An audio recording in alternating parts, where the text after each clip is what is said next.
Okay, today I have Liz. She is a former client of mine, and I absolutely love Liz. She's the best in every way possible.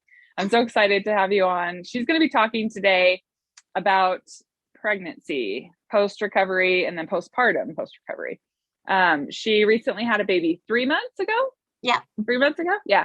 3 months ago. And she is just going to share kind of her experience with that, because I know that pregnancy is no joke, right? Like, eating disorder or not, it's stressful, it's exhausting. There's a lot of emotions involved when you're pregnant, a lot of unknowns. Mm-hmm. And so I think it's important to talk about whether you're considering getting pregnant, you are pregnant, you're not fully recovered, but considering getting pregnant.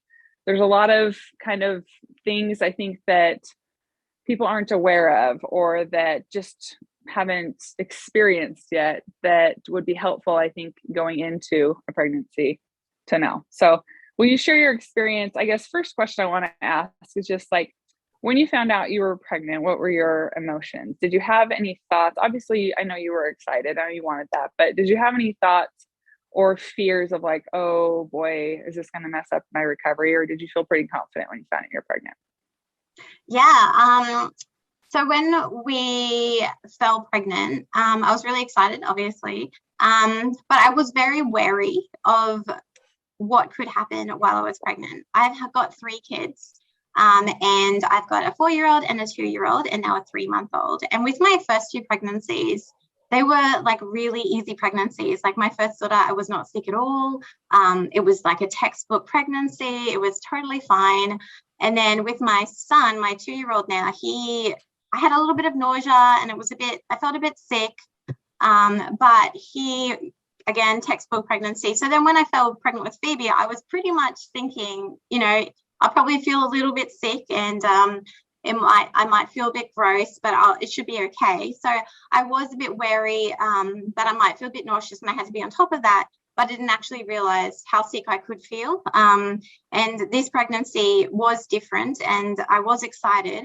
But I did actually get a lot more sick in this pregnancy, so I had to really stay on top of that. Yeah, so it was different. It was different. Yeah. And you were still very much in your eating disorder with your first 2 pregnancies. Yeah, correct? That's right.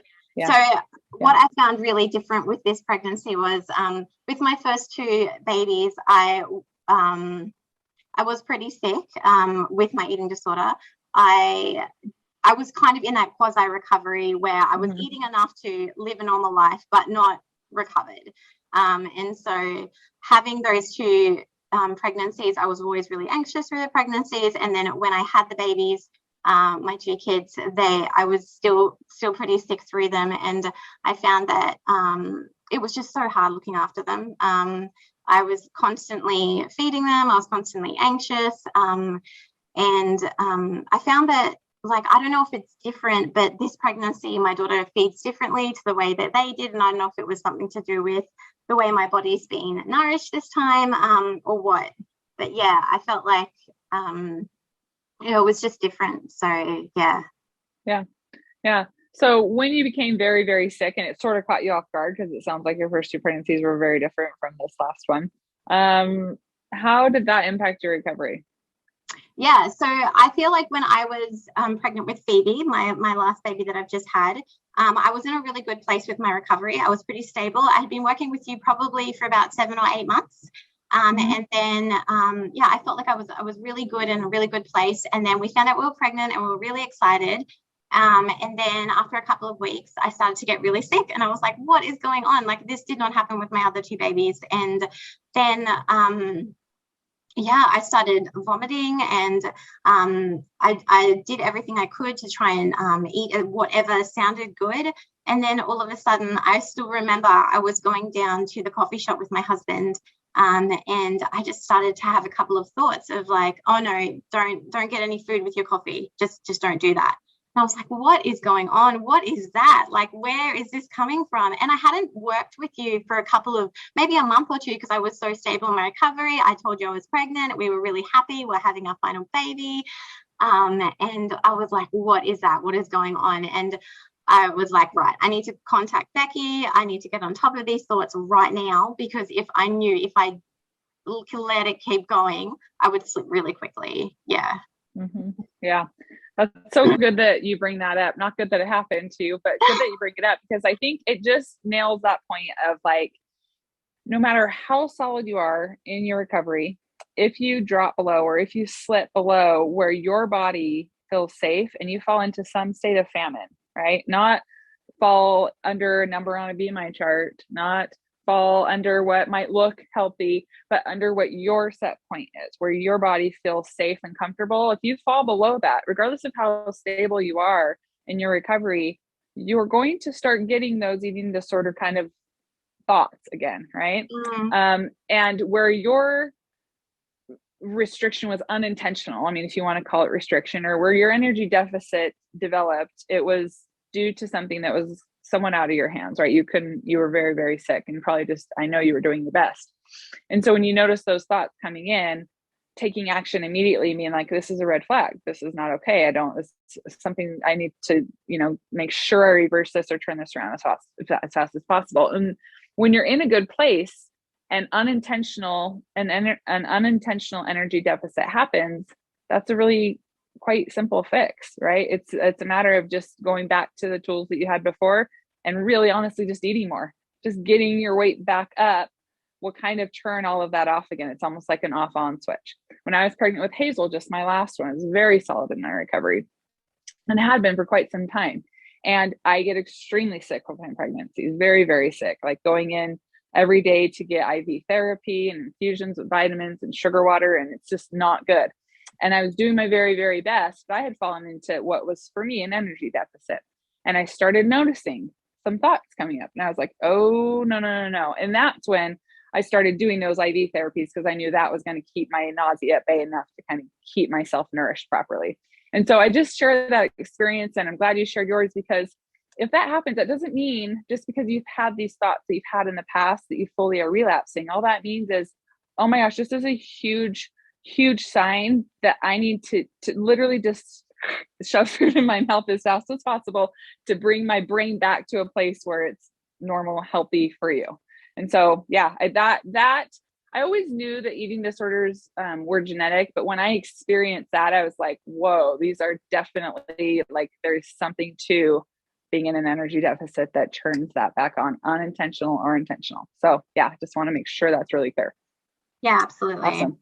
Yeah. Okay. So when you noticed that, yes, you did reach out and which you did the right thing, like immediately caught it. It wasn't like, oh, I'm going to, it's fine. I'll just, I'm sure it's just weird thought, whatever. You caught it and you realized, like, this is a red flag. I need to turn this around. And you really, essentially, I didn't do much. You knew exactly what you needed to do, and you turned yourself around and were able to, I guess, get rid of the thoughts or kind of feel more normal again quickly. So the rest of your pregnancy, after that first trimester, did you start feeling better? Yeah, it took about until around 14 weeks for that, like, nausea to completely go away and for feeling sick. I remember after I reached out to you, I was like, oh, I'm getting like some of these thoughts again. And I was like, no, this is not happening. Like, I am not going backwards. Like, I feel really sick. I told my husband straight away. I was like, my husband, Kieran, he's been such an incredible support in my recovery. I love him to death. Yeah, he's awesome. And I told him, and he was like, right, babe, like, that's it. We're like, what do you need to eat? What do we need to do? And I was like, right, I'm like gonna have milkshakes. We're gonna, whatever I can keep down, we've got to do that. Otherwise, this is just going to go backwards really quickly. So I think it took about 2 to 4 weeks for me, for those thoughts to go away again, and for my body to feel safe again. Not that it needed to starve itself and have those thoughts. It took about a month for me to feel like a lot better. So at around 14 to 16 weeks is when that nausea and that feeling of sickness really went away. And second trimester was a lot of fun, because I think I'd done so much rewiring in my recovery with you, that when I got to the second trimester, it was just like, right, I'm going to eat everything I need to eat to feel better. And I didn't have a lot of that eating disorder backlash that I used to get in recovery. And it was just enjoying food and being pregnant and really enjoying eating for two. Like, I really did. And it was fun. It was good. Yeah. Obviously your body changed, as it should when you're pregnant. Absolutely. How did you deal with that? Did that feel like, this is natural, this is normal, this is supposed to happen? Or was that triggering for you in any way, watching your body change? I think when I was rewiring my brain before I fell pregnant, I worked really hard on understanding that my body needs to be whatever it needs to be, and I have to be okay with that. For me, recovery meant getting over fear of weight gain. It meant accepting my body for where it is, wherever it is in life, and that I can't manipulate that at all. I have to be okay with what it needs and how it has to look, whether it's like, you know, winter or whether it's summer. I don't care. That's my body, and I have to get over that. So when I was pregnant with Phoebe, and you nailed that, by the way. You did like that. You did amazingly. You were determined. And you're like the perfect example of someone that is like, I surrender. I'm done controlling my body. I'm going to let it be. Just letting it be, really, honestly, is what allowed you to get to the place that you got before you got pregnant and where you are now. So yeah, awesome. Yeah, I had lots of discussions about my husband accepting me as me. And like, it's amazing because he was like, babe, like, I love you no matter what. Like, what are you talking about? And I would always have those thoughts of like, will you still love me? Like, I don't know, like, I'm not going to look the same way. And he's like, what are you talking about? Like, if it brings back this shining personality that you brought through, oh my goodness, like, not at the beginning, I was just pretty a deep appreciation at the beginning of my recovery.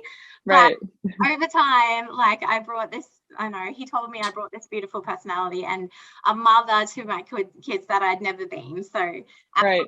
Yeah. So yeah. Oh, absolutely. And not to say that they love you more when you recover, but I think there's just this great appreciation that they have for you because they see the struggle every single day. They hear about it, they watch it. It's hard, right? And so I think as our partners or a spouse or whoever you're really close to sees you going through this, there's a lot of admiration coming from them and appreciation. And so, yeah, I'm sure it felt for me as well. It felt like I would be asking those questions a lot at the beginning, like, are you sure this is okay? Are you still going to love me? Like, are you going to tell me if I become not attractive to you? You know, it was just like the whole time he was just focused on my personality coming back. Like, Karen, it's like, I just want the person I fell in love with. Like, I just want the fun, quirky, spontaneous person that I fell in love with, not whatever body that needs to be. Great. Let that happen. Is kind of the attitude that he took on. So yeah, that's awesome. Okay. I didn't want to cut you off. Were you wanting to say more on that? Yeah, no. Just on the pregnancy. As I got bigger in my pregnancy, and I have to definitely say that with this pregnancy, my bump was the biggest. It was huge. It was beautiful. I think I was probably about 30 weeks pregnant, and people are like, are you due tomorrow? I'm like, no, I'm not. I've got like another 10 weeks. Yeah. It was great. Nothing fitted. So I obviously went out and bought lots of new clothes and just embraced it, really. And I think my body was really happy with that. And I had such a beautiful delivery of my baby, and she's beautiful. So, you know, it was a lot of fun. I'm so blessed and glad that I got to have a baby when I was really healthy and really thinking clearly. It's amazing experience. Yeah, we have really similar. I don't know why this just dawned on me, Liz. Wow, I can't believe it did. But our stories are so similar. Our first two, my first three, were very much still an eating disorder. I was in quasi or, you know, somewhat functioning. But they weren't natural pregnancies. I had to do infertility, and they were not, I was not well, like my mind was not in a good place when I had those kids. And then to have another chance, almost like to have another opportunity to experience pregnancy as a proud, confident woman who just embraces like the blessing it is to be able to grow and carry a baby for 9 months. I was able to focus on that rather than living in fear every day of my stomach getting bigger, my hips widening, my face filling out. Instead of worrying about that, I was able to actually enjoy the pregnancy. And so, yeah, I just think that, I don't know why I just realized that, but yeah, how cool that we have that in common, that we got that chance to have a nice, healthy pregnancy. So that's awesome. Yeah. After you had Phoebe, so talking about postpartum now, what was that like? Phoebe's beautiful. We absolutely love her. First couple of weeks was so hard. It was so hard. She would cry all the time. I think she had a bit of colic, whatever colic is these days. But she was really difficult. But I was so lucky that I was eating, because I was up all night and I was eating all night to stay awake, to be available to her. Uh-huh. And Uh-huh. and it was really hard, but I was not that fatigued that I felt with my first two kids. Like the fatigue and the tiredness you feel getting up through the night with the baby while you're starving yourself is absolutely, I don't have words. Incredibly overwhelming. I remember that. It'd be 3 a.m. and I'd be sitting there nursing my twins while, one of them nursing, one of them in a bottle, thinking it's 3 o'clock. I can't eat until whatever time I was saying I could eat, 9. How am I going to get through this? Like, they're depleting me as I'm nursing, and I had all those rules, and it was just like so incredibly overwhelming. My anxiety was shooting through the roof, and I literally felt like I was drowning. Yeah.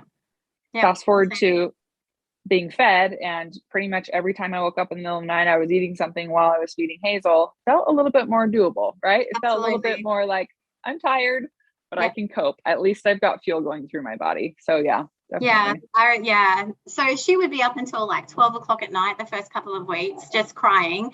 But I had my M&Ms and I had my peanut butter. It was okay because I could eat and I could rest, and I didn't feel guilty about it. And you were just available for this beautiful little baby that is crying and just needing warmth and comfort. And that's what I thought about. I didn't think about, oh my goodness, I'm putting calories into my body. Oh my goodness, I can't eat that. I've got to go walking. Like, no, none of that. It was just being available for her. And that was just amazing. Like, so cool.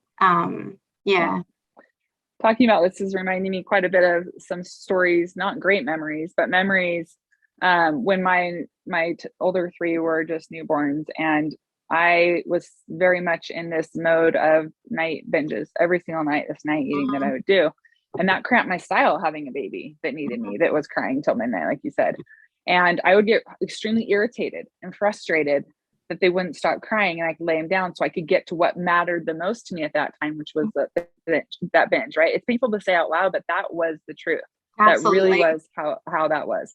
And so, and I didn't see that as a problem. Like, I honestly just was like confused as to why they wouldn't just lay down, and this is putting me behind schedule of my night eating. And it was just, and so what I would do is I'd get a baby carrier, and I'd put the baby in the carrier while I was eating, but I was bothered by that because I was distracted. Because the baby, I didn't have full attention on my food. And like, again, saying that out loud is painful.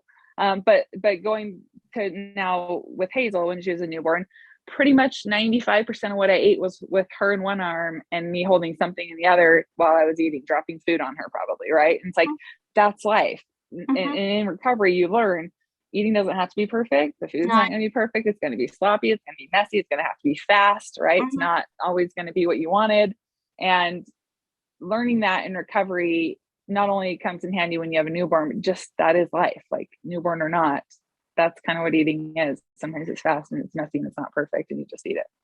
But it's so normal though. It's a starved brain. Like, all it's going to want to do and prioritize is food. Like, that's what it wants. It doesn't matter if you've got a human being to look after. It doesn't matter if you've just given birth to the most beautiful, perfect thing. Food is more important. It's very, very normal. But yeah, what a blessing it is to have a brain that's not so starved anymore and can really prioritize something better. And I've done the same kind of things with my first 2 kids, especially my little girl Zoe. I still remember it didn't matter that she was extremely tired or needed a cuddle from me. I had to put her in the pram and go for that 10K run or walk, and she had to sit there because that was more important than her needs. It was doing that exercise.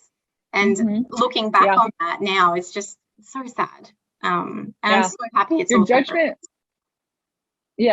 Gosh, so much. Your judgment is so impaired when you have a starved brain. I often talk about, or will refer to it as like being under the influence, right? It's like you're not thinking clearly. Your judgment is not usually very good. You're rationalizing and slightly delusional in what you think is a good idea or what you think is healthy. And looking back now, I'm sure you can see, like you just said, I can't believe I did that. Like, she was, why did I not just lay her down in her crib and I take a nap while she took a nap? That would have seemed more logical for a tired, starved, depleted, exhausted mom, right? That would have made a little more sense, but no, of course not. So I think having that starved brain, being in a deficit, it does kind of skew your ability to think clearly and usually will not have the best judgment. So Absolutely. Yeah. Yeah.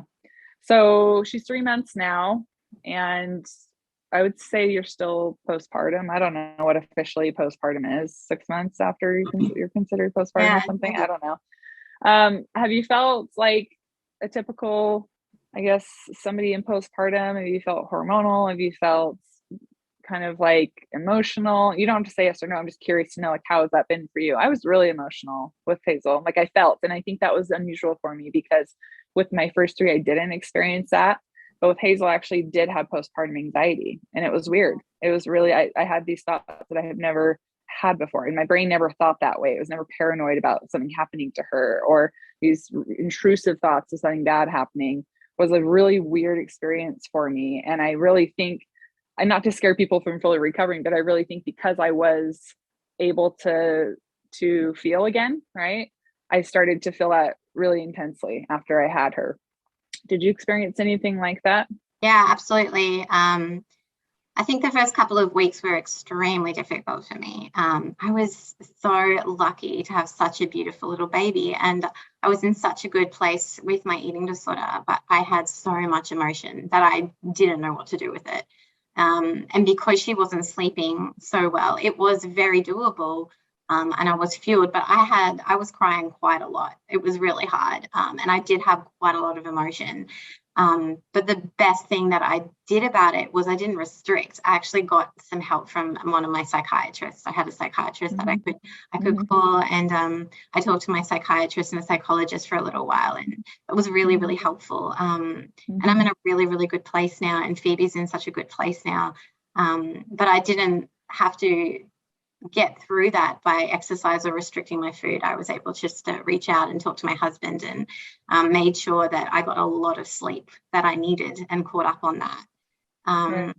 And we worked really hard on making sure that Phoebe wasn't feeling like colicky, and she's doing so well now, and that's all past. But yeah, I definitely did experience a lot more emotions that I'd never felt before. And Kieran was pretty worried as well. He's like, baby, like crying all the time. Like, this is not what happened with our first two pregnancies. Like, what is going on? And I'm like, I have no idea. I do not know what this emotion is. Like, I feel completely like, yeah, out of control. Like, this is really hard. But reaching out to a psychiatrist and talking to a psychologist was really, really helpful for me. And even just reaching out to my friends and talking to them about how difficult it was with a baby that was just crying and not sleeping. And yeah, it was really, really good. So yeah, I definitely feel that too. Yeah. Right. Yeah. So after talking about all this, hopefully people listening understand why being pregnant can be somewhat of a triggering experience, or can make you quite vulnerable to relapse if you're not careful, for the reasons we talked about: unintentional energy deficit, right? Lack of sleep, body is changing rapidly, busy and stressed out, and emotions all over the place, and the unknown as you're growing that baby. There's a lot of things that can happen during a pregnancy, and a lot of things have to happen right to have a baby come to this earth, right? And so there's a lot of unknown going on. And so all of those things, if you're in an active eating disorder, not going to be good, right? If you're in a solid place, knowing those things ahead of time is going to be really helpful for you. Do you have any advice or anything that you feel like would be helpful for people who are considering getting pregnant or who are currently pregnant, that you feel like through your experience would be helpful for you to have known? Just be really honest with yourself, I think. Be really honest with where you are and where your thoughts are at. If you are pregnant and you are not in a good place in your recovery, work really, really hard to get to a good place. If you have to reach out to a coach like Becky, do it. She's amazing, and you deserve to really enjoy that pregnancy, and you really deserve to be completely emotionally available to that baby when it comes. And yeah, I think that's really, really important. Yeah. Awesome. Thank you so much for sharing your experience. Like, there's not a lot out there. I know Tabitha recently wrote a book on, I don't know what she called it, but something relating to recovery and pregnancy.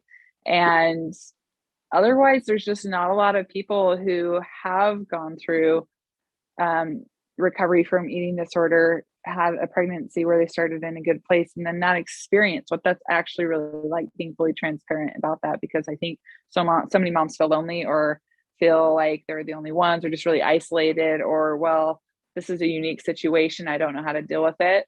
And so talking about it more and just bringing more, I think, education to this community in this regard is really helpful. So yeah, thanks so much for being willing to share your story, and congratulations, Phoebe. Thank Really, you. I wish I could just, you're a little far away. You live in Australia, but it'd be so fun if I could just come and like squeeze her. She's so cute. So yeah, so excited and happy for you. Thanks she's so great. much. Thanks, Becky. Thank you so much, Liz. Have a wonderful rest of your day. Okay, you too. Thank you, love. See ya. Bye.